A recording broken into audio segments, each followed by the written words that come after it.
Fala galera, beleza? Vamos lá, vamos iniciar. Hoje o nosso bate-papo é sobre o que, professor? Hoje o nosso bate-papo é de geopolítica. Geopolítica internacional. Olha aí, galera.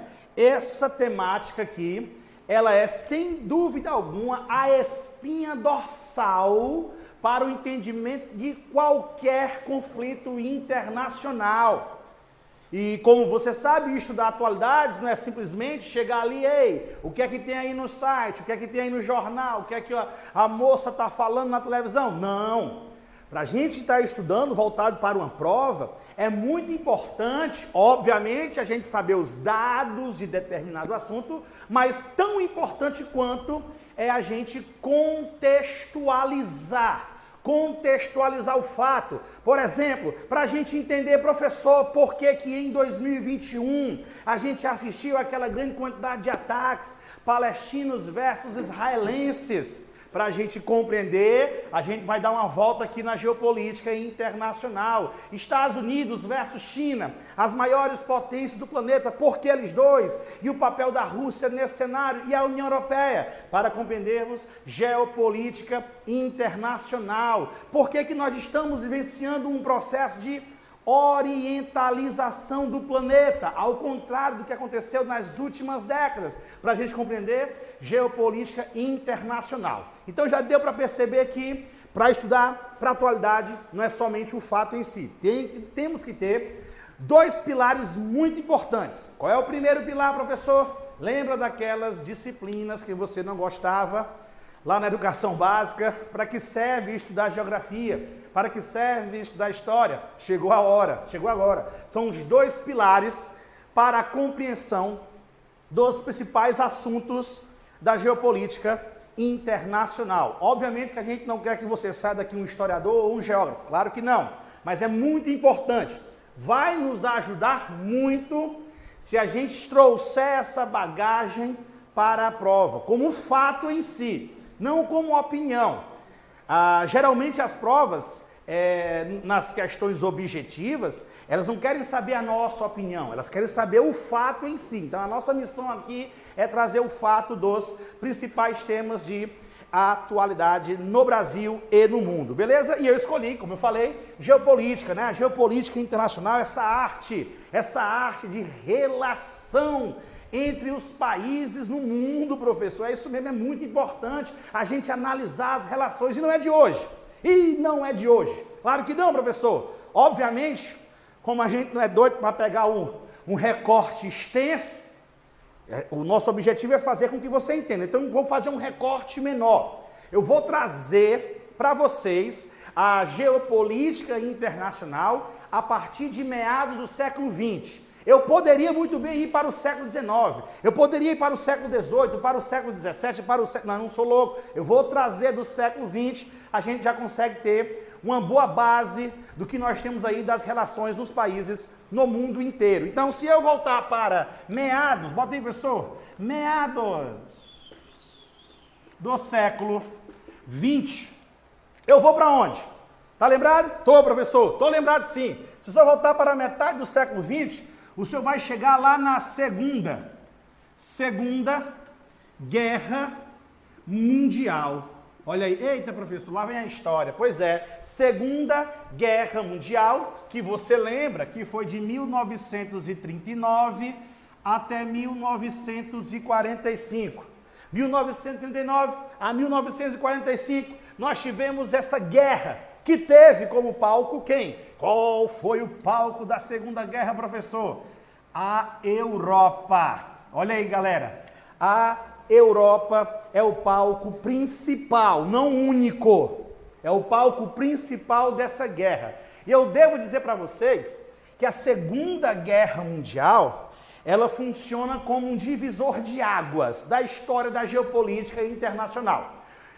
O mundo foi um até a Segunda Guerra e passou a ser outro completamente diferente após esse evento. A gente pode trazer como uma das grandes mudanças que a Segunda Guerra Mundial trouxe para o planeta foi a mudança de hegemonia. Olha que interessante. A Segunda Guerra Mundial ela é um marco para a mudança de hegemonia que vinha já acontecendo. A mudança de uma hegemonia, pessoal, quem vai comandar o mundo, quem vai nortear o mundo, não é um fato expresso, é um contexto, é um fato que vem sendo formado ao longo da história. E então, nesse momento, a gente vai ter a Europa passando o bastão para os Estados Unidos da América. Olha aí, daqui para trás, a gente vivia em torno do eurocentrismo. A Europa norteando. Quando eu falo para trás, é até as grandes navegações. Também porque a Ásia também era muito importante. Como nós aqui no Ocidente, nós temos os estudos voltados aí para a visão eurocêntrica, a gente só consegue enxergar bem pertinho a Europa. Mas o mundo é mais do que a Europa. Então a gente vai encerrar aqui o eurocentrismo, uma hegemonia que passou por Portugal, passou por Espanha, Inglaterra, França, vamos ter a Bélgica também, não na hegemonia lá na ponteira, mas no grupo, né? Principalmente no século XIX, você lembra ali o neocolonialismo. Vamos ter os Países Baixos, nós chamamos de Holanda. Nós chamamos Holanda, mas o correto é Países Baixos, assim Inglaterra e Reino Unido. Depois vamos detalhar sobre isso. E aí, nesse momento, a gente vai assistir a quê? A Europa saindo do centro do comando e os Estados Unidos da América assumindo a hegemonia até hoje. Só lembrando, já antecipando o que nós vamos falar na frente, eu e vocês, nós somos a geração que vai assistir uma mudança de hegemonia, tá? Na verdade, nós já estamos assistindo. Nós já estamos assistindo uma mudança de hegemonia. Os Estados Unidos, querendo ou não, eles estão passando o bastão para a Ásia. Então, e é essa relação que nós vamos entender nesse momento. E gosta muito de cair em prova, gosta muito de cair em redação, tá certo? Porém, você deve lembrar que, na verdade, também, galera, a Segunda Guerra, ela é o quê? Uma continuação da Primeira Guerra Mundial. A Segunda Guerra é uma continuação da Primeira. E a Primeira Guerra Mundial, a grande guerra que vai acontecer lá no início do século XX, ela é, vamos dizer que o apogeu de uma disputa entre as potências industrializadas que vinham do século XIX. Eu te falei que eu não queria ir, mas acabei chegando. Aquela disputa que lá nas aulas de história, o professor chama de imperialismo, neocolonialismo. As potências europeias industrializadas colonizando novamente a África, a Ásia, ampliando os problemas econômicos, sociais, culturais nesses dois continentes. E essa disputa entre as potências europeias vai culminar com a Primeira Guerra. E o palco da Primeira Guerra também foi a Europa. Então nós podemos dizer que a Primeira Guerra foi o início do fim do eurocentrismo, porque o fim do eurocentrismo vai ser na Segunda Guerra. E entre a primeira e a segunda, o famoso período entre guerras, o mundo assistiu à primeira crise do sistema capitalista. E a primeira já foi logo uma paulada, já foi logo, durante muito tempo, a maior. Para muitos especialistas, eu não vou entrar nesse detalhe, ainda continua a de 29 sendo maior do que a de 2008. Outros falam que 2008 foi maior de 29, mas a gente não vai brigar por isso. A gente não vai brigar por isso. E nenhuma prova vai te explorar isso. Qual foi a maior crise? A primeira? Não. A missão aqui é você entender, não é decorar. Não é decorar fato, é compreender o processo. Compreender o processo. Muito bem, professor. Então, entre a primeira e a segunda, nós tivemos a crise de 29, que assolou a economia mundial, né? Essa crise de 29, ela ameaçou o sistema liberal, o liberalismo econômico, que vinha lá do século XVIII, né? Nasceu no século XVIII, se estabilizou no século XIX, mas com a crise de 29 ele vai adormecer, vamos assim dizer, e vai surgir um novo sistema chamado keynesianismo, a intervenção do Estado na economia. Porém, não confunda Lady Gaga com leite de cabra. Como assim, pessoal? Bem aqui, ó. Uma coisa é a gente falar em intervenção do Estado na economia, Outra coisa é a estatização da economia, tá? O keynesianismo, bota aí, professor, keynesianismo, é muito tema, professor, keynesianismo. O keynesianismo é uma ideia econômica promovida pelo britânico John Maynard Keynes. Diante daquela crise de 29, o mundo nunca tinha experimentado algo, e então a saída veio lá do Reino Unido. Reino Unido que gosta de inovar, né? O próprio liberalismo já tinha nascido do Reino Unido.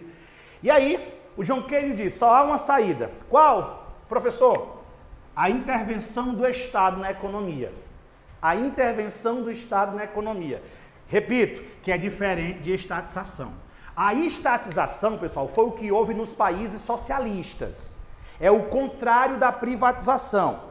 Privatização é pegar algo que é do Estado, tornar privado.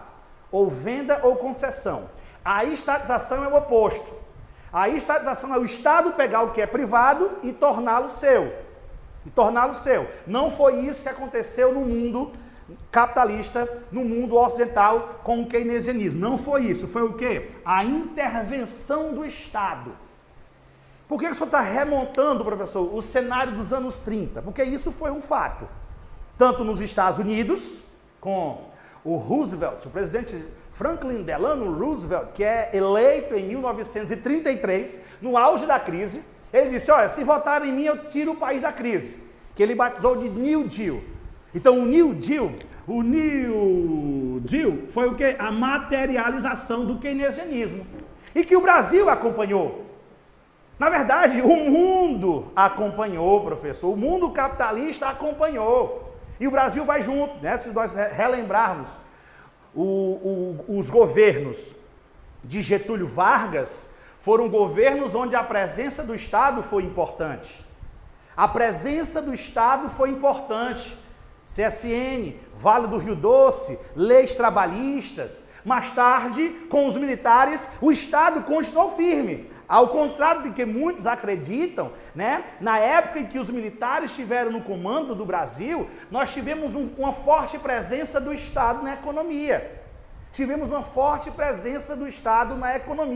Então, foi exatamente nesse momento que o keynesianismo sai de cena e vem o neoliberalismo. Só que hoje, diante de uma crise mundial, novamente o mundo diante de uma crise, né? Pandemia. Só vou logo me antecipando, vamos falar sobre isso, mas já vou me antecipar, já vou dar spoiler.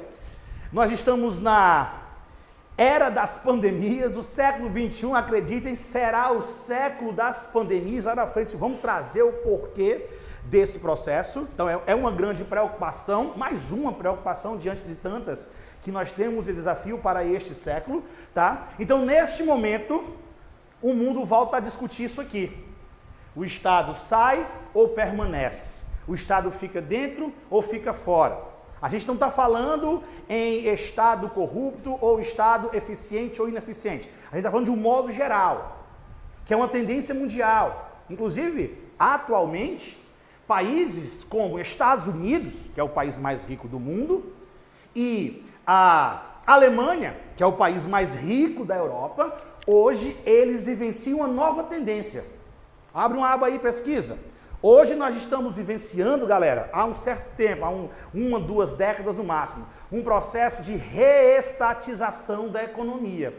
Olha só, não em geral, eles estão reestatizando setores estratégicos. Setores estratégicos, nesse momento, o Estado, tanto na América do Norte como na Europa, está reassumindo o controle.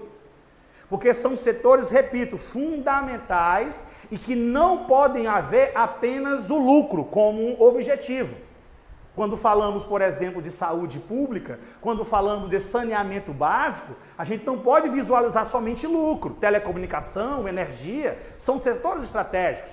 São setores fundamentais para o progresso, para o desenvolvimento, para a soberania de uma nação. Então, quando você privatiza todos esses processos, isso gera um certo risco. E repito, Estados Unidos e Europa, com exemplo a Alemanha, eles reviram esse processo e estão como se a gente estivesse revivendo o que a gente vivenciou lá na primeira metade do século XX.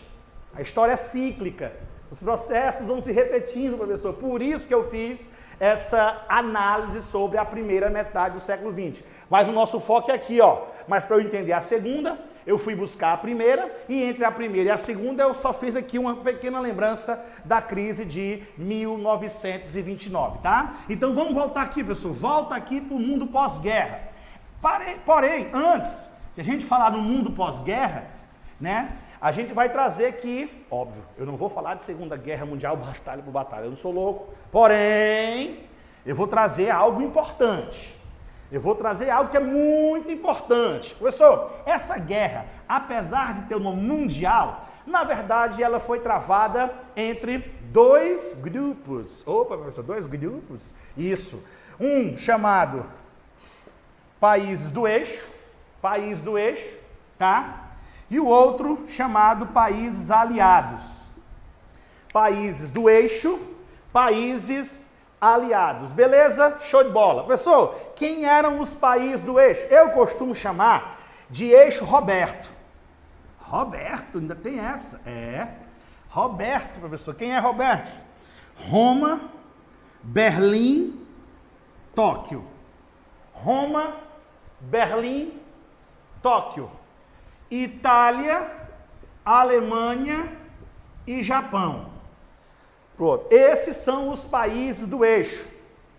O nazifascismo na Europa, né? Vindo primeiro o fascismo, mundo pós-crise de 29.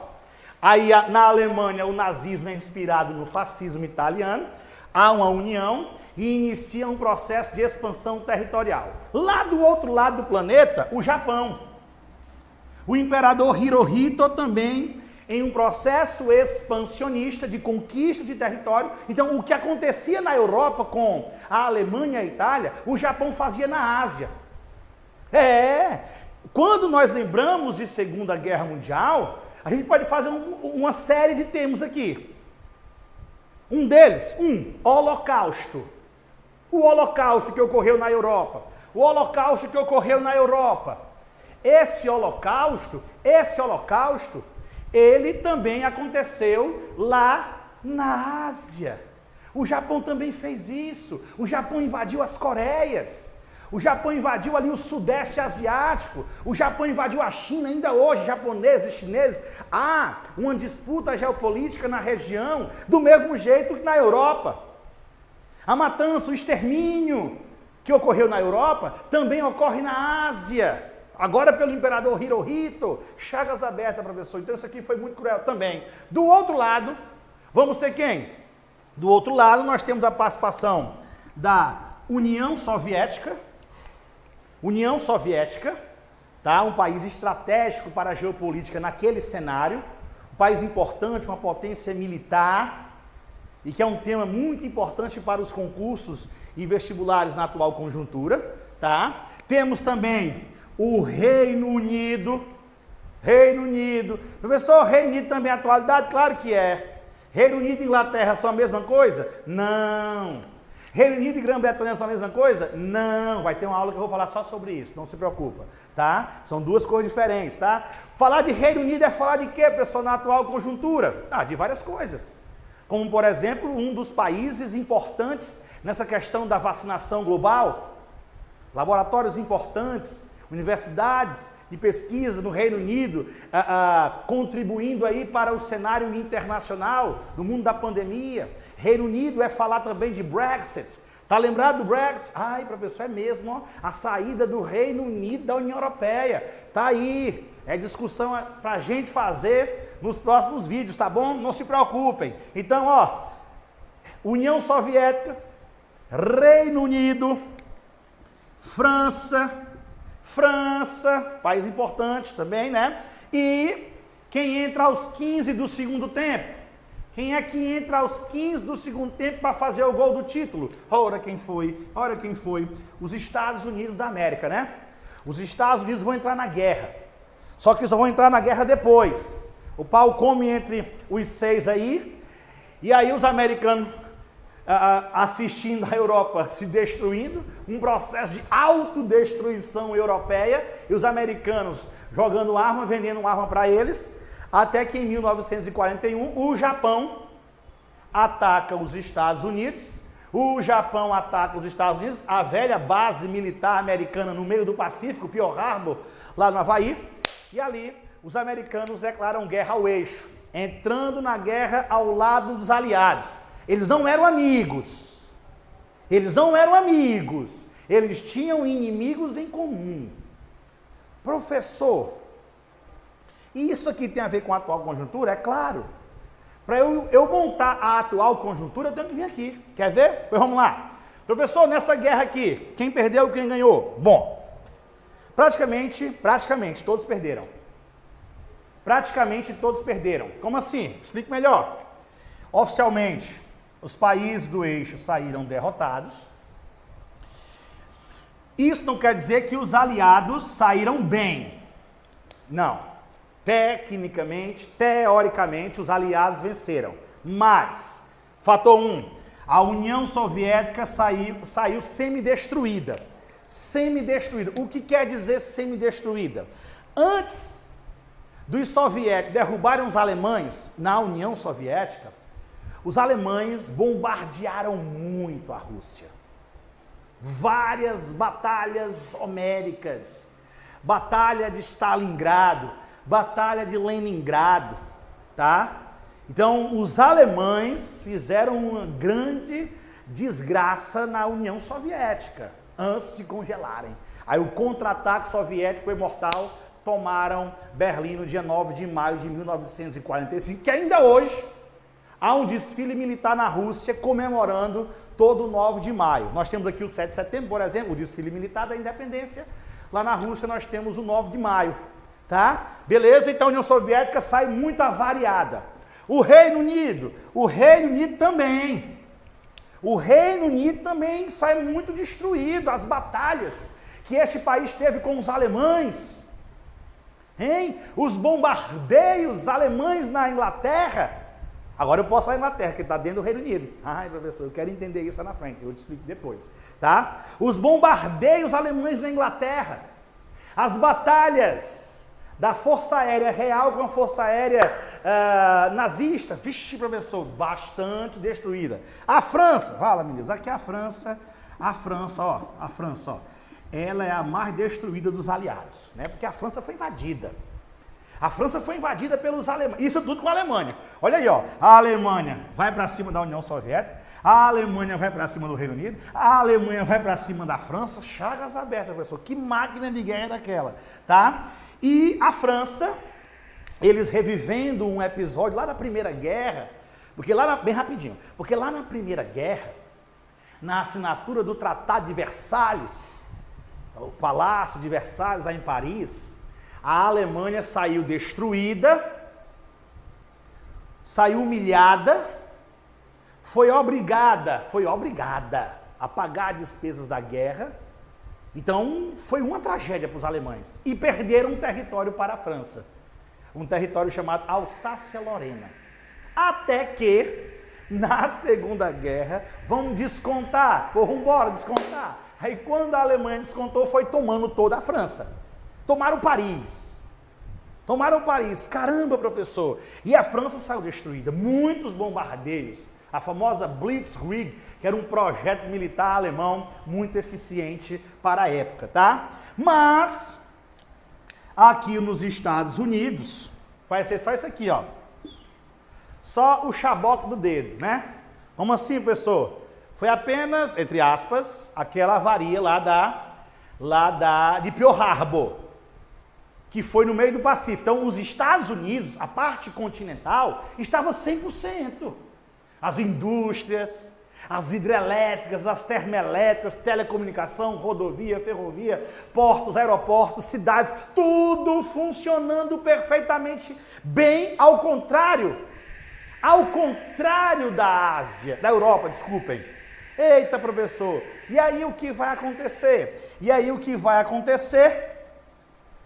Que os Estados Unidos vão descontar. Aquela história de descontar, acabei de dizer, né? França e Alemanha. E agora, professor? Agora os Estados Unidos vão descontar Agosto de 1945. Agosto de 1945, os Estados Unidos, para darem o veredito da Segunda Guerra, para acabar definitivamente com a Segunda Guerra, o que é que eles fazem, professor? Promovem um ataque ao Japão. Hiroshima, 6 de agosto de 1945, Nagasaki, 3 dias depois. Ali iniciava a história do que a gente traz como a energia nuclear, que é um assunto muito importante na atual conjuntura, tanto no Brasil como no mundo. Por exemplo, em 2021, a gente vai ter a lembrança dos 35 anos do acidente nuclear em Chernobyl. Acidente nuclear, eu te falei, um assunto chamou outro. Acidente nuclear em Chernobyl, lá no norte da Ucrânia, que ainda era União Soviética, demonstrando o enfraquecimento da União Soviética. Ah, é mesmo, professor. E isso pode cair em prova? Claro que pode, os 35 anos, né, em 2021, é verdade, professor. E aí, aquelas bombas no Japão representaram o quê? Aquelas bombas no Japão representaram que os Estados Unidos da América iriam dar as cartas a partir de então. Então, consolida ali a mudança de hegemonia. Era um recado, na verdade. Era um recado da Casa Branca para o mundo. Era um recado da Casa Branca. Olha só o que é que eu tenho aqui. E agora? Quem vai dar as cartas? Encerrava a Segunda Guerra Mundial, encerrava o eurocentrismo, iniciava o que, professor? Pelo amor de Deus, iniciava o que hoje nós chamamos de Guerra Fria. Então eu posso dizer, professor, que os Estados Unidos venceram a Segunda Guerra Mundial? Sim. É aí que está o detalhe. É aí que está o detalhe. Professor, como assim o detalhe? Galera, por conta do tempo que está estourando, eu vou fazer o seguinte: no próximo vídeo, a gente vai iniciar um tema muito importante, que é a ONU. É importante a ONU para um concurso, para um vestibular? Claro que é. Vamos entender como funciona a ONU, beleza? Que é exatamente remontando essa... Por isso que eu vi na Segunda Guerra. Não é à toa, é para remontar. Para entender o xadrez atual, eu tenho que buscar aqui, beleza? Então, valeu, galera. Forte abraço. Até a próxima. Tchau, tchau.